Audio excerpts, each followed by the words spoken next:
Assalamualaikum warahmatullahi wabarakatuh. Perkenalkan, nama saya Riri Setiani dari kelompok 6 jurusan Pendidikan Kimia kelas B Universitas Sultan Ageng Tirtayasa. Di video kali ini saya akan membahas tentang ruang lingkup fikih siasah dan juga suksesi kepemimpinan dalam sistem politik Islam. Yang pertama, saya akan membahas tentang ruang lingkup fikih siasah. Dalam fikih siasah, Abdul Wahab Khalaf menyebutkan bahwa ruang lingkup fikih siasah itu terdiri dari 3. Yang pertama ada siasah dusturiyah, yang kedua ada siasah dauliyah atau khorijat, dan yang ketiga ada siasah maliyah.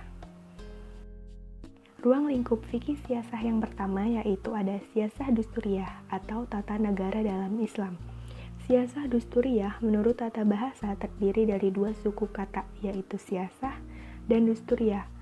Arti siasah yaitu undang-undang atau peraturan. Jadi, secara umum, siasah dusturiyah artinya adalah keputusan kepala negara dalam mengambil keputusan atau undang-undang bagi kemaslahatan umatnya. Bidang siasah dusturiyah biasanya meliputi persoalan hak dan kewajiban imamah, hak dan kewajiban rakyat, baiat, perwakilan, ahlu al-hali wa al-aqd. Ruang lingkup fikih siasah yang kedua yaitu ada siasah dauliyah atau hubungan internasional.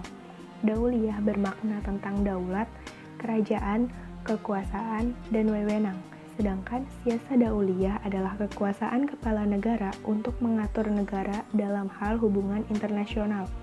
Biasanya meliputi persoalan masalah teritorial, nasionalitas, ekstradisi tahanan, pengasingan tawanan politik, dan juga tentang pengusiran warga negara asing. Ruang lingkup fikih siasah yang ketiga yaitu ada siasah maliyah atau sistem ekonomi negara. Arti kata maliyah bermakna harta benda, kekayaan, dan harta. Jadi secara umum siasah maliyah yaitu pemerintahan yang dapat mengatur mengenai keuangan negara.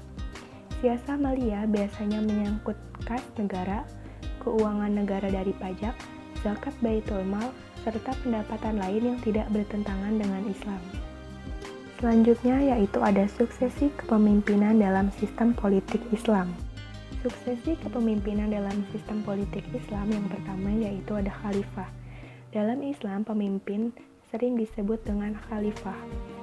Khalifah atau khalifah al-muslimin adalah pemimpin tertinggi umat Islam. Hal ini bersumber dalam Quran Surat Al-Baqarah ayat ke-30. Secara istilah, khalifah adalah orang yang bertugas menegakkan syariah Allah Subhanahu wa Ta'ala, yang memimpin kaum muslimin untuk menyempurnakan penyebaran syariah Islam dan memberlakukan kepada seluruh kaum muslimin secara wajib, serta sebagai pengganti kepemimpinan Rasulullah SAW. Al-Quran dan hadis telah mengatur bagaimana seharusnya kita memilih seorang pemimpin.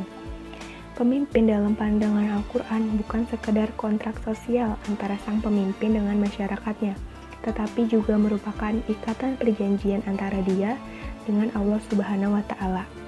Kepemimpinan dalam Islam adalah amanah atau titipan Allah, bukan sesuatu yang diminta apalagi dikejar dan diperebutkan. Sebab kepemimpinan melahirkan kekuasaan dan wewenang, gunanya semata-mata untuk memudahkan dalam menjalani tanggung jawab terhadap rakyat. Sedangkan khalifah adalah sistem pemerintahan Islam yang meneruskan sistem pemerintahan Rasulullah SAW sebelumnya dengan segala aspeknya berdasarkan Al-Quran dan Sunnah Rasul SAW. Selanjutnya yaitu ada imamah. Imamah secara bahasa diartikan bahwa setiap orang yang harus diikuti, baik dia itu adalah seorang pemimpin atau tidak, dan juga diartikan sebagai seorang pemimpin yang mempunyai kewajiban untuk menjaga sesuatu yang berkenaan dengan agama, kemaslahatan akhirat, maupun urusan dunia. Alhamdulillahirobbilalamin. Sampai di sini materi ruang lingkup fikih siasah dan suksesi kepemimpinan dalam sistem politik Islam. Materi selanjutnya akan disampaikan oleh rekan kelompok saya. Kurang lebihnya mohon maaf. Wassalamualaikum warahmatullahi wabarakatuh.